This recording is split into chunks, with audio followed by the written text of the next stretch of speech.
Shalom, bertemu kembali di YouTube kami, Pelita Hidup Channel. Jangan lupa tekan tombol subscribe, like, komen, dan share video kami. Guna channel ini semakin banyak memberkati orang. Terima kasih. Shalom.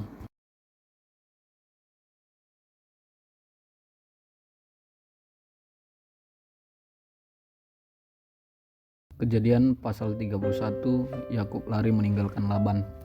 Kedengaranlah kepada Yakub, anak-anak Laban berkata demikian, Yakub telah mengambil segala harta milik ayah kita, dan dari harta itulah ia membangun segala kekayaannya.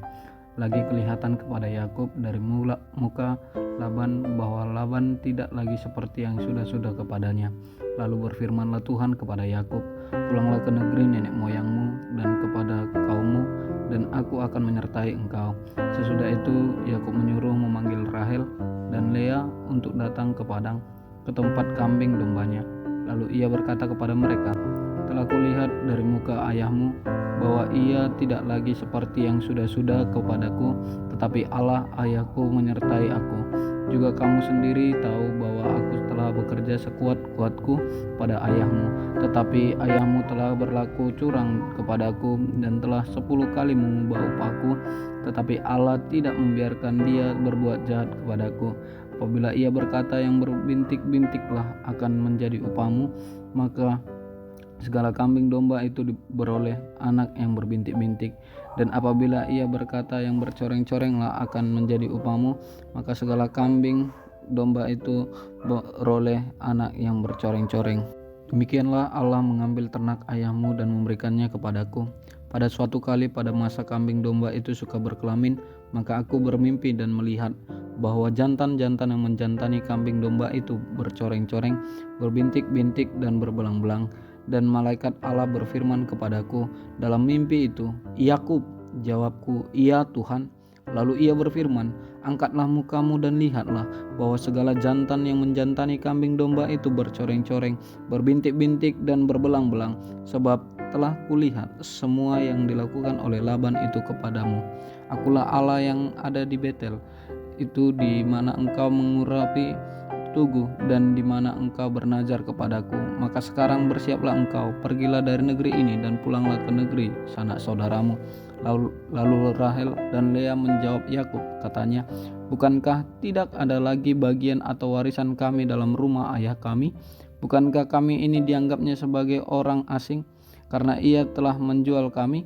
Juga bagian kami telah dihabiskannya sama sekali. Tetapi segala kekayaan yang telah diambil Allah dari ayah kami adalah milik kami dan anak-anak kami. Maka sekarang perbuatlah segala yang difirmankan Allah kepadamu. Lalu bersiaplah Yakub, dinaikkannya anak-anaknya dan istri-istrinya ke atas unta, digiringnya seluruh ternaknya dan segala apa yang telah diperolehnya, yakni ternak kepunyaannya yang telah diperolehnya di Padan Aram, dengan maksud pergi kepada Ishak ayahnya ke tanah Kanaan. Adapun Laban telah pergi menggunting bulu domba-dombanya.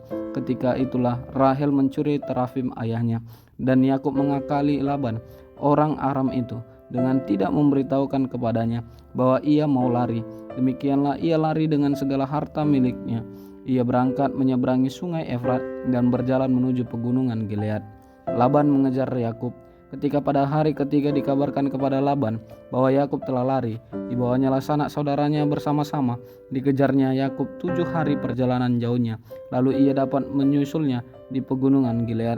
Pada waktu malam datanglah Allah dalam suatu mimpi kepada Laban, orang Aram itu, serta berfirman kepadanya, jagalah baik-baik supaya engkau jangan mengatai Yakub dengan sepatah kata pun.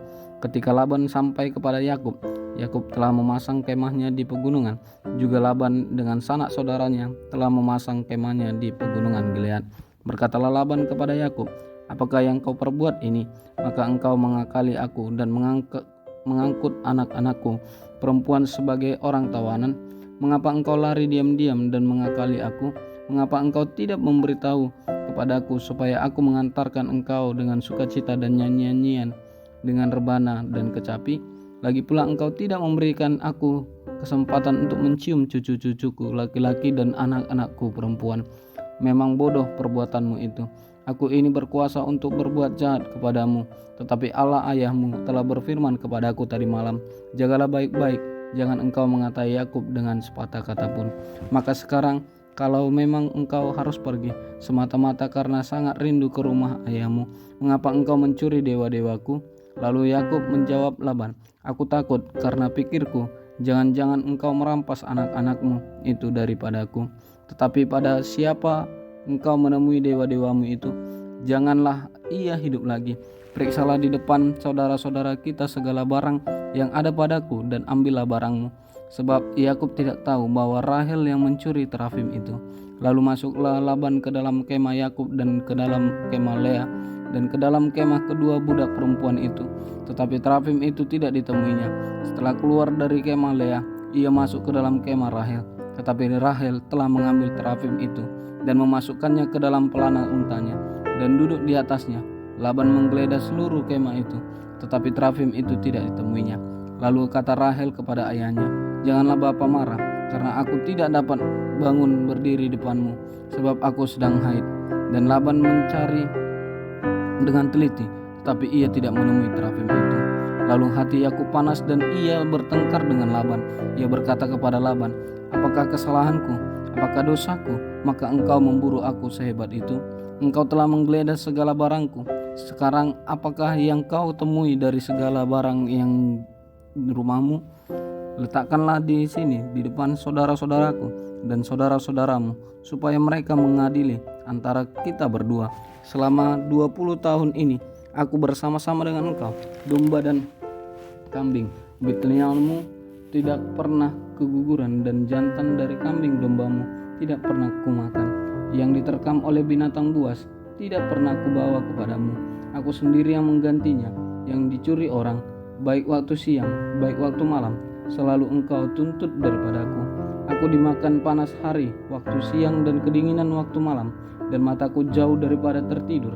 Selama 20 tahun ini aku di rumahmu. Aku telah bekerja kepadamu 14 tahun lamanya untuk mendapat kedua anakmu, dan 6 tahun untuk mendapat ternakmu. Dan engkau telah 10 kali mengubah upahku. Seandainya Allah ayahku, Allah Abraham, dan yang disegani oleh Ishak tidak menyertai aku, tentulah engkau sekarang membiarkan aku pergi dengan tangan hampa. Tetapi kesengsaraanku dan jeripayaku telah diperhatikan Allah, dan ia telah menjatuhkan putusan tadi malam.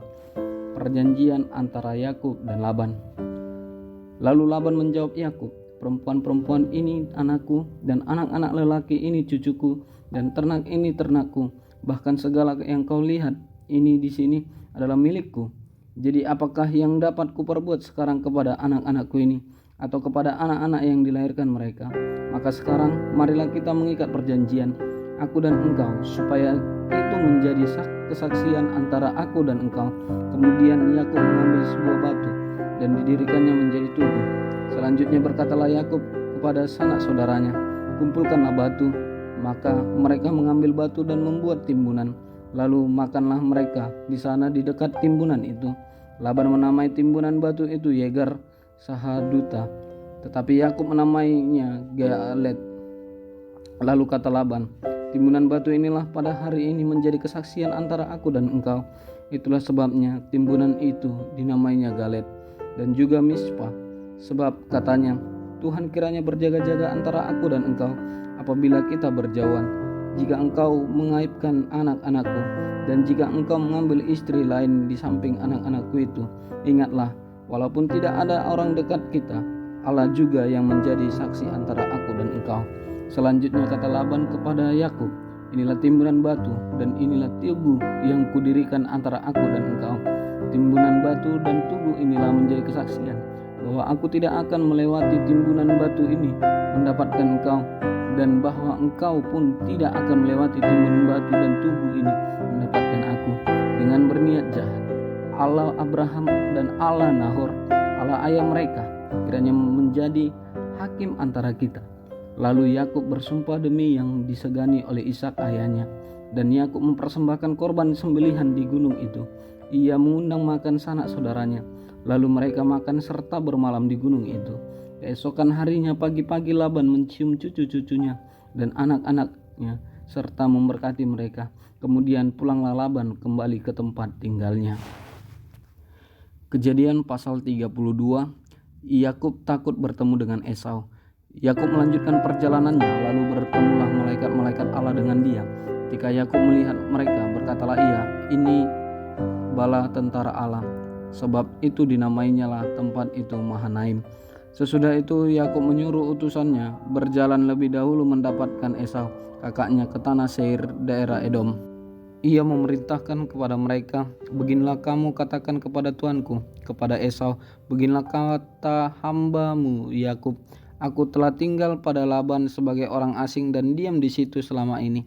Aku telah mempunyai lembu sapi, keledai dan kambing domba, budak laki-laki dan perempuan, dan aku menyuruh memberitahukan hal ini kepada tuanku, supaya aku mendapat kasihmu." Kemudian pulanglah para utusan itu kepada Yakub dan berkata, "Kami telah sampai kepada kakakmu, kepada Esau, dan ia pun sedang di jalan menemui engkau, diiringi oleh 400 orang.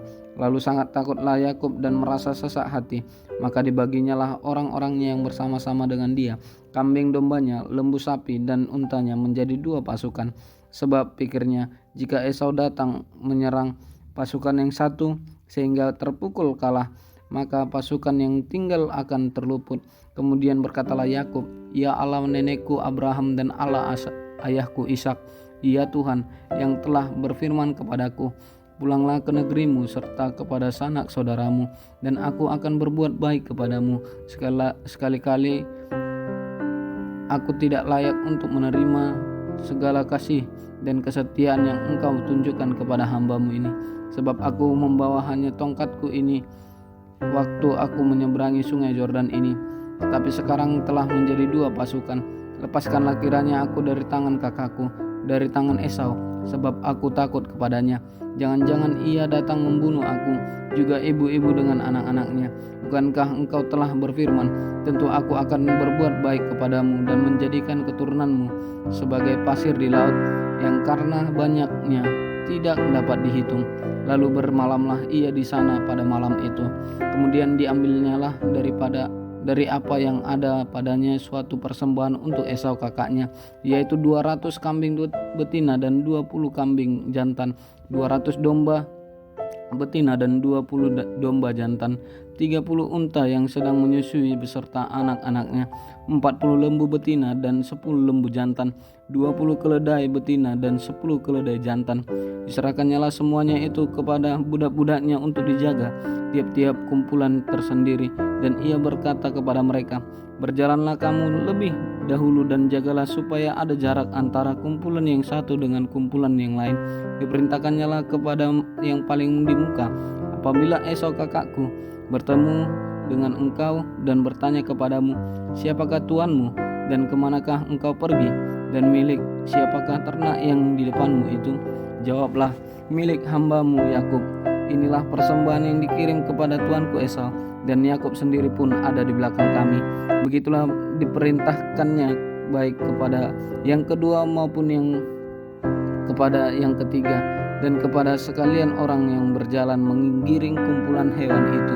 Katanya, 'Seperti perkataanku tadilah kamu katakan kepada Esau apabila kamu berjumpa dengan dia, dan kamu harus mengatakan juga, hambamu Yakub sendiri ada di belakang kami.' Sebab pikir Yakub, 'Baiklah, aku mendamaikan hatinya dengan persembahan yang diantarkan lebih dahulu, kemudian barulah aku akan melihat mukanya, mungkin ia akan menerima aku dengan baik.' Jadi persembahan itu diantarkan lebih dahulu, tetapi ia sendiri bermalam pada malam itu di tempat perkemahannya." Pergumulan Yakub dengan Allah. Pada malam itu Yakub bangun dan ia membawa kedua istrinya, kedua budaknya perempuan dan ke-11 anaknya, dan menyeberangi di tempat penyeberangan sungai Yabok. Sesudah ia menyeberangkan mereka, ia menyeberangkan juga segala miliknya. Lalu tinggallah Yakub seorang diri, dan seorang laki-laki bergulat dengan dia sampai fajar menyingsing. Ketika orang itu melihat bahwa ia tidak dapat mengalahkannya, ia memukul sendi pangkal paha Yakub sehingga sendi pangkal paha itu terpelecok. Ketika ia bergulat dengan orang itu, lalu kata orang itu, "Biarkanlah aku pergi karena fajar telah menyingsing." Sahut Yakub, "Aku tidak akan membiarkan engkau pergi jika engkau tidak memberkati aku." Bertanyalah orang itu kepadanya, "Siapakah namamu?" Sahutnya, "Yakub." Lalu kata orang itu, "Namamu tidak akan disebutkan lagi Yakub, tetapi Israel, sebab engkau telah bergumul melawan Allah dan manusia, dan engkau menang." Bertanyalah Yakub, "Katakanlah juga namamu." Tetapi sahutnya, "Mengapa engkau menanyakan namaku?" Lalu berkatinyalah Yakub di situ. Yakub menamai tempat itu Peniel, sebab katanya, "Aku telah melihat Allah berhadapan muka, tetapi nyawaku tertolong." Lalu tampaklah kepadanya matahari terbit ketika ia telah melewati Peniel, dan Yakub pincang karena pangkal pahanya. Itulah sebabnya sampai sekarang orang Israel tidak memakan daging yang menutupi sendi pangkal paha, karena dia telah memukul sendi pangkal paha Yakub pada otot pangkal pahanya. Kejadian pasal 33. Yakub berbaik kembali dengan Esau. Yakub pun melayangkan pandangannya, lalu dilihatnyalah Esau datang dengan diiringi 400 orang. Maka diserahkannyalah sebagian dari anak-anak itu kepada Lea, dan sebagian kepada Rahel, serta kepada kedua budaknya perempuan itu. Ia menempatkan budak-budak perempuan itu beserta anak-anak mereka di muka, Lea beserta anak-anaknya di belakang mereka, dan Rahel beserta Yusuf di belakang sekali. Dan ia sendiri berjalan di depan mereka, dan ia sujud sampai ke tanah 7 kali, hingga ia sampai ke dekat kakaknya itu. Tetapi Esau berlari mendapatkan dia, didekapnya dia, dipeluk lehernya, dan diciumnya dia, lalu bertangis-tangisanlah mereka. Kemudian Esau melayangkan pandangannya, dilihatnyalah perempuan-perempuan dan anak-anak itu. Lalu ia bertanya, "Siapakah orang-orang yang beserta engkau itu?" Jawab Yakub, "Anak-anak yang telah dikaruniakan Allah kepada hamba-Mu ini." Sesudah itu mendekatlah budak-budak perempuan itu beserta anak-anaknya, lalu mereka sujud. Mendekat jugalah Lea beserta anak-anaknya, dan mereka pun sujud.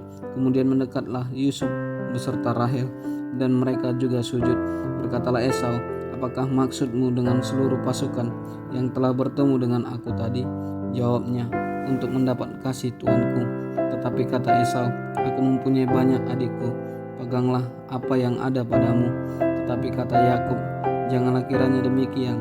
Jikalau aku telah mendapat kasih-Mu, terimalah persembahanku ini dari tanganku, karena memang melihat muka-Mu adalah bagiku serasa melihat wajah Allah, dan Engkau pun berkenan menyambut aku. Terimalah kiranya pemberian tanda salamku ini yang telah kubawa kepadamu, sebab Allah telah memberi karunia kepadaku, dan aku pun mempunyai segala-galanya." Lalu dibujuk-bujuknyalah Esau sehingga diterimanya. Kata Esau, "Baiklah, kita berangkat berjalan terus, aku akan menyertai engkau." Tetapi Yakub berkata kepadanya, "Tuanku maklum bahwa anak-anak ini masih kurang kuat, dan bahwa beserta aku ada kambing domba dan lembu sapi yang masih menyusui. Jika diburu-buru 1 hari saja, maka seluruh kumpulan binatang itu akan mati. Biarlah kiranya tuanku berjalan lebih dahulu dari hamba-Mu ini, dan aku mau dengan hati-hati beringsut maju menurut langkah hewan yang berjalan di depanku, dan menurut langkah anak-anak, sampai aku tiba pada tuanku di Seir." Lalu kata Esau, "Kalau begitu baiklah, aku tinggalkan padamu beberapa orang dari penggiringku." Tetapi Yakub berkata, "Tidak usah demikian, biarlah aku mendapat kasih tuanku saja." Jadi pulanglah Esau pada hari itu berjalan ke Seir. Tetapi Yakub berangkat ke Sukot, lalu mendirikan rumah, dan untuk ternaknya dibuatnya gubuk-gubuk. Itulah sebabnya tempat itu dinamai Sukot. Dalam perjalanannya dari Padan Aram, sampailah Yakub dengan selamat ke Sikem di tanah Kanaan. Lalu ia berkemah di sebelah timur kota itu. Kemudian dibelinyalah dari anak-anak Hemor bapa Sikem sebidang tanah, tempat ia memasang kemahnya. Dengan harga 100 kesita, ia mendirikan mesbah di situ, dan dinamainya itu Allah Israel ialah Allah. Kejadian pasal 34. Dina dan Sikem. Pada suatu kali pergilah Dina, anak perempuan Lea yang dilahirkannya bagi Yakub, mengunjungi perempuan-perempuan di negeri itu. Ketika itu terlihatlah ia oleh Sikem, anak Hemor orang Hewi, raja negeri itu. Lalu Dina itu dilarikannya dan diperkosanya. Tetapi terikatlah hatinya kepada Dina, anak Yakub, ia cinta kepada gadis itu, lalu menenangkan hati gadis itu. Sebab itu berkatalah Sikem kepada Hemor ayahnya, ambillah bagiku gadis ini untuk menjadi istriku. Kedengaranlah kepada Yakub bahwa Sikem mencemari Dina, tetapi anak-anaknya ada di padang menjaga ternaknya. Jadi Yakub mendiamkan soal itu sampai mereka pulang. Lalu Hemor ayah Sikem pergi mendapatkan Yakub untuk berbicara dengan dia. Sementara itu anak-anak Yakub pulang dari padang, dan sesudah mendengar peristiwa itu, orang-orang ini sakit hati dan sangat marah karena Sikem telah berbuat noda di antara orang Israel dengan memperkosa anak perempuan Yakub. Sebab yang demikian itu tidak patut dilakukan. Berbicaralah Hemor kepada mereka itu, hati Sikem anakku mengingini anakmu, kiranya kamu memberikan dia kepadanya menjadi istrinya, dan biarlah kita mengambil. Berikanlah gadis-gadis kamu kepada kami, dan ambillah gadis-gadis kami. Tinggallah pada kami, negeri ini terbuka untuk kamu. Tinggallah di sini, jalanilah negeri ini dengan bebas, dan menetaplah di sini. Lalu Sikem berkata kepada ayah anak itu dan kepada kakak-kakaknya, biarlah kiranya aku mendapat kasihmu, aku akan memberikan kepadamu apa yang kamu minta. Walaupun kamu bebankan kepadaku uang jujuran dan uang mahar seberapa banyak pun, aku akan memberikan apa yang kamu minta. Tetapi berilah gadis itu kepadaku menjadi istriku. Lalu anak-anak Yakub menjawab Sikem dan Hemor ayahnya dengan tipu muslihat, karena Sikem telah mencemari Dina, adik mereka itu.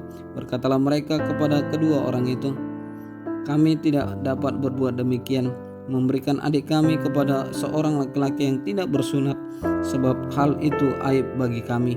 Hanyalah dengan syarat ini kami dapat menyetujui permintaanmu. Kamu harus sama seperti kami, yaitu setiap laki-laki di antara kamu harus disunat.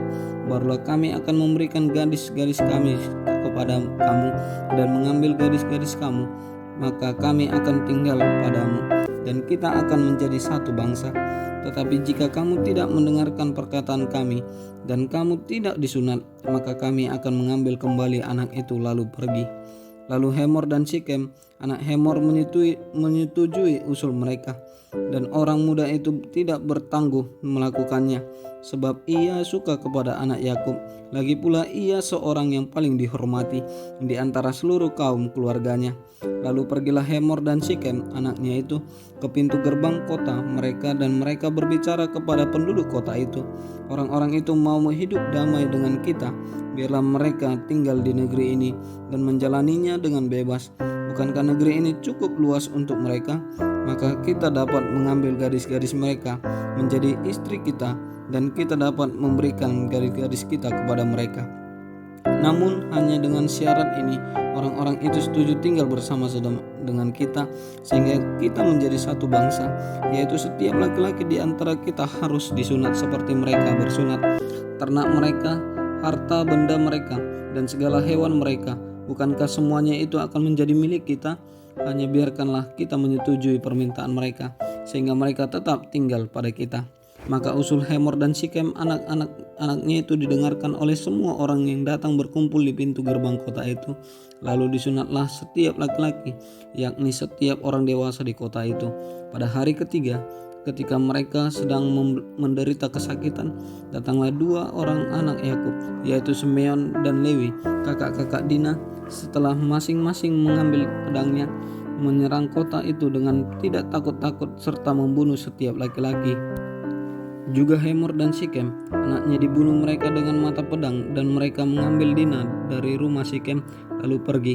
Kemudian datanglah anak-anak Yakub merampasi orang-orang yang terbunuh itu, lalu menjara kota itu, karena adik mereka telah dicemari. Kambing dombanya dan lembu sapinya, keledainya dan segala yang di dalam dan di luar kota itu dibawa mereka.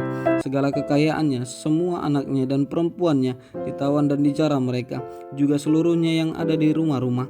Yakub berkata kepada Simeon dan Lewi, kamu telah mencelakakan aku dengan membusukkan namaku kepada penduduk negeri ini, kepada orang Kanaan dan orang Peris, padahal kita ini hanya sedikit jumlahnya. Apabila mereka bersekutu melawan kita, tentulah mereka akan memukul kita kalah, dan kita akan dipunahkan. aku beserta seisi rumahku. Tetapi jawab mereka, mengapa adik kita diperlakukannya sebagai seorang perempuan sunda? Kejadian pasal 35. Yakub di Betel untuk kedua kalinya. Allah berfirman kepada Yakub, bersiaplah, pergilah ke Betel, tinggallah di situ dan buatlah di situ mezbah bagi Allah yang telah menampakkan diri kepadamu ketika engkau lari dari Esau kakakmu. Lalu berkatalah Yakub kepada seisi rumahnya dan kepada semua orang yang bersama-sama dengan dia, jauhkanlah dewa-dewa asing yang ada di tengah-tengah kamu, tahirkanlah dirimu dan tukarlah pakaianmu. Marilah kita bersiap dan pergi ke Betel. Aku akan membuat mezbah di situ bagi Allah yang telah menjawab aku pada masa kesesakanku dan yang telah menyertai aku di jalan yang kutempuh. Mereka menyerahkan kepada Yakub segala dewa asing yang dipunyai mereka dan anting-anting yang ada pada telinga mereka. Lalu Yakub menamainya di bawah pohon besar yang dekat Sikem. Sesudah itu berangkatlah mereka, dan kedahsyatan yang dari Allah meliputi kota-kota sekeliling mereka, sehingga anak-anak Yakub tidak dikejar. Lalu sampailah Yakub ke Luz yang di tanah Kanaan, yaitu Betel, ia dan semua orang yang bersama-sama dengan dia. Didirikannya lah mezbah di situ, dan dinamainya lah tempat itu El Betel, karena Allah telah menyatakan diri kepadanya di situ ketika ia lari terhadap kakaknya. Ketika Deborah, inang pengasuh Ribka, mati, dikuburkanlah ia di sebelah hilir Betel di bawah pohon besar yang dinamai orang pohon besar penangisan. Setelah Yakub datang dari Padan Aram, maka Allah menampakkan diri pula kepadanya dan memberkati dia. Firman Allah kepadanya, namamu Yakub, dari sekarang namamu bukan lagi Yakub, melainkan Israel. Itulah yang akan menjadi namamu. Maka Allah menamai dia Israel. Lagi firman Allah kepadanya, akulah Allah yang maha kuasa, beranak cuculah dan bertambah banyak. Satu bangsa, bahkan sekumpulan bangsa-bangsa akan terjadi daripadamu, dan raja-raja akan berasal daripadamu.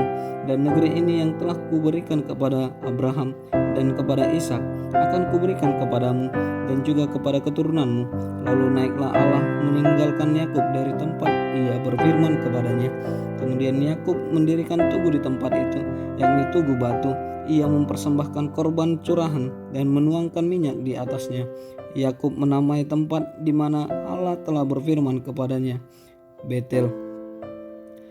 Kelahiran Benyamin, Rahel mati.